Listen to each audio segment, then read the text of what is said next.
Just days after global oil major BHP Billiton decided to pull the plug on its India investment, the oil minister Veerappa Moily is keen to reach out to the company to push for a rethink. Let's get in Nithya Balakrishnan, who joins in live with all the exclusive details. Nithya, is Moily's attempt at reassurance going to work with the mining major, and what is the ministry likely to woo them with?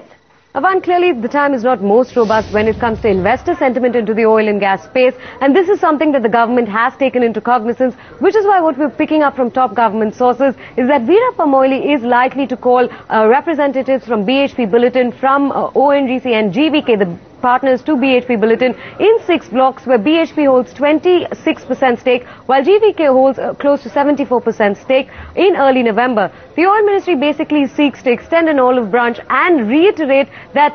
conditional clearance is definitely not a deterrent in these 6 crucial blocks to BHP Billiton. It does not want the global major to actually go ahead and exit its India operations, wanting to reiterate that as far as accommodating the contractors' concerns is concerned, they will definitely go ahead and do it to the maximum extent possible. So it will be interesting to see whether Veerappa Moily's pitch and the entire oil ministry's pitch makes any kind of impact at all to the global mining major. But we're also given to understand from top sources is that the ministry is likely to rope in ONGC as well to see if ONGC could offer assistance to GVK as well as BHP Billiton in order to expedite production from these blocks. However, it will be interesting to see what the mining major's reaction to this crucial meeting is early next week.